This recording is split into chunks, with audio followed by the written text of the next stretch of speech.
autor de uma ação sobre o tema na corte, parlamentar entrou em contato com o ministro, que é o relator no caso.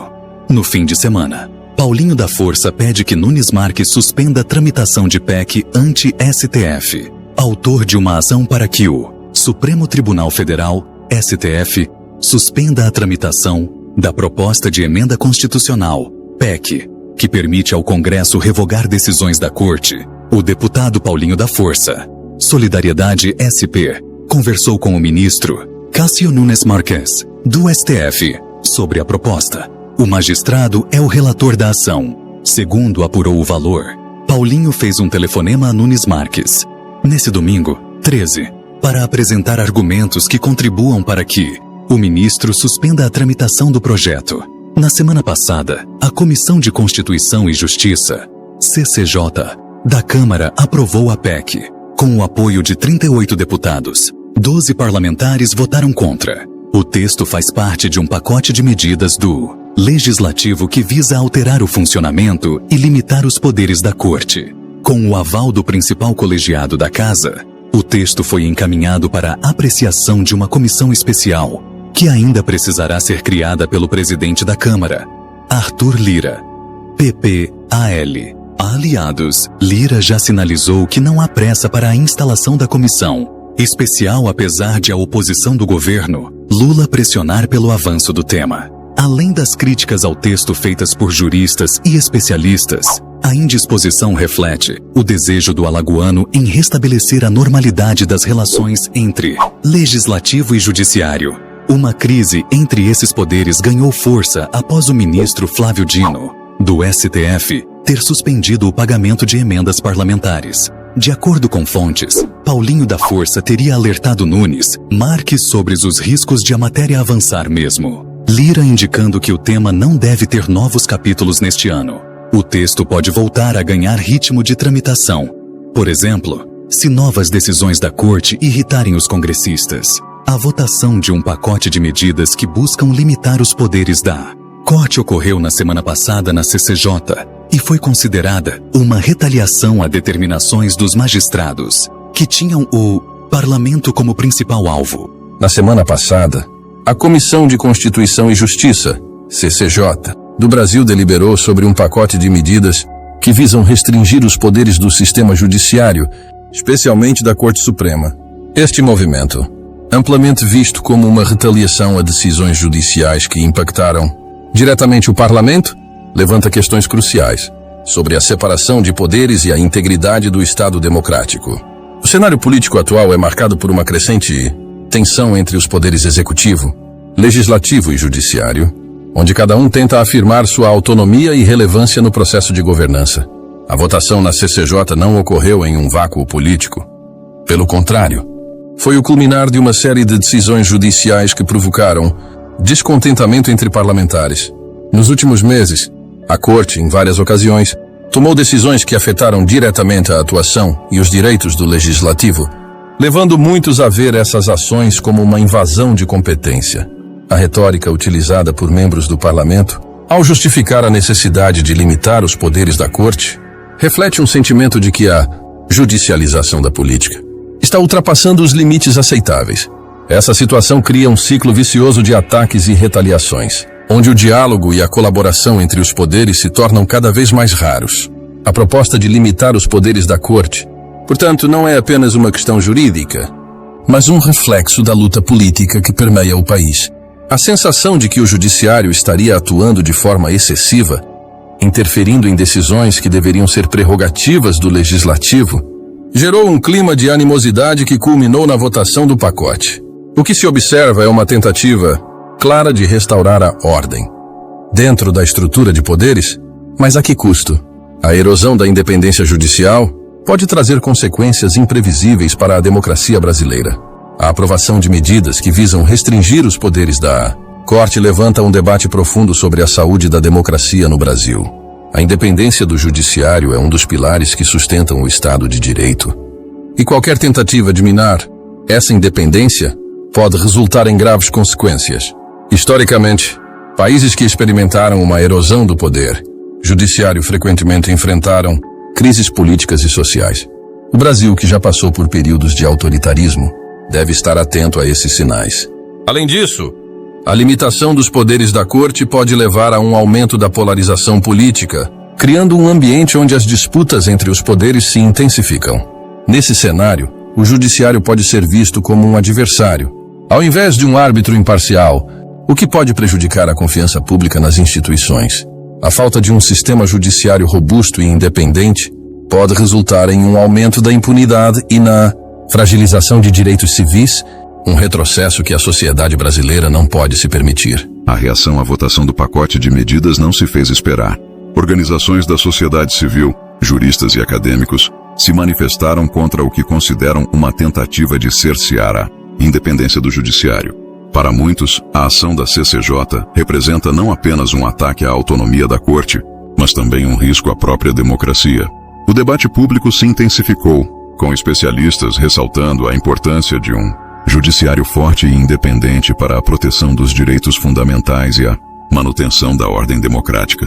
Nesse contexto, é essencial que a sociedade civil continue a se mobilizar e a exigir transparência e responsabilidade dos representantes eleitos. A participação ativa da população nas discussões sobre a estrutura de poder é vital para garantir que os interesses democráticos sejam preservados. As vozes que clamam por um equilíbrio entre os poderes devem ser ouvidas, e o diálogo deve ser promovido para evitar que medidas extremas sejam tomadas em nome da retaliação política.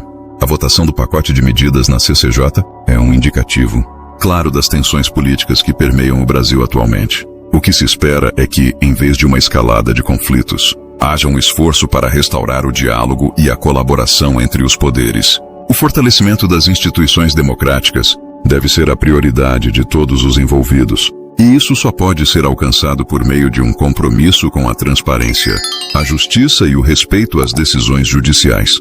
Por fim, a história recente do Brasil nos ensina que a defesa da democracia exige vigilância constante e um comprometimento coletivo. As ações que agora são vistas como retaliações devem ser refletidas à luz das consequências a longo prazo. O futuro da democracia brasileira depende da capacidade de seus cidadãos e líderes de trabalhar juntos, em vez de se confrontar, para preservar e fortalecer os princípios que sustentam a nação. Discussão sobre a votação do pacote de medidas na Comissão de Constituição e Justiça não se limita apenas a um conflito entre os poderes, ela toca em questões fundamentais sobre o que significa ser uma democracia em um mundo em constante mudança. À medida que o Brasil navega por este complexo panorama político, é importante aprofundar a análise sobre as implicações dessas medidas e como elas se inserem em um contexto mais amplo de direitos civis, governança e participação cidadã. Um dos elementos centrais deste debate é a judicialização da política, um fenômeno que ocorre quando questões políticas são decididas em tribunais ao invés de serem resolvidas no espaço legislativo. Esse fenômeno, que ganhou força nas últimas décadas, levou a um aumento da confiança no judiciário para resolver disputas que tradicionalmente pertenciam ao domínio político. No entanto, essa confiança pode ser uma faca de dois gumes. Por um lado, um judiciário ativo pode proteger os direitos das minorias e garantir que a lei seja aplicada de maneira equitativa. Por outro lado, a judicialização excessiva pode minar a autoridade do legislativo e transformar juízes em figuras políticas. A votação recente, portanto, pode ser vista como uma resposta a essa judicialização que muitos parlamentares consideram uma ameaça à sua própria legitimidade. O medo de que as decisões da Corte possam anular ou contestar as ações do Legislativo cria um clima de insegurança que pode levar a um ciclo vicioso de retaliação e desconfiança. Essa dinâmica não apenas prejudica a eficácia do governo, mas também pode resultar em uma população desencantada com as instituições democráticas, que se sentem impotentes diante de um sistema que parece mais distante e menos responsivo. Em tempos de crise política, o papel da sociedade civil torna-se ainda mais crucial. Organizações não governamentais, ONGs, movimentos sociais e cidadãos engajados têm a responsabilidade de monitorar e contestar as ações do governo e do judiciário. A pressão da sociedade civil pode ser uma força poderosa para garantir que os direitos humanos e a justiça sejam respeitados. Em muitos casos, a mobilização popular foi fundamental para a reversão de medidas que ameaçavam a democracia. No Brasil, a história recente é repleta de exemplos de como a sociedade civil se mobilizou para defender a democracia e os direitos fundamentais.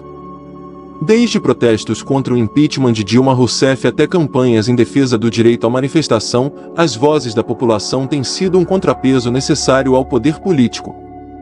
A resistência ativa da sociedade civil é um sinal de saúde democrática, e o fortalecimento dessas vozes é essencial para garantir que o Estado de Direito prevaleça. A separação de poderes é um dos princípios fundamentais que sustenta a democracia, mas é importante lembrar que essa separação não deve ser interpretada como isolamento. Os poderes executivo, legislativo e judiciário devem operar em uma relação de interdependência, onde cada um respeita os limites e as funções do outro. A tentativa de limitar os poderes da Corte pode levar a um enfraquecimento dessa interdependência, resultando em uma dinâmica de confronto que pode desestabilizar a governança. Essa relação não deve ser apenas sobre limites e restrições, mas sobre colaboração e diálogo. Um judiciário que atua com autonomia não deve ser visto como um inimigo, mas como um parceiro no processo democrático. A construção de um ambiente onde as instituições trabalham em conjunto para o bem comum é vital.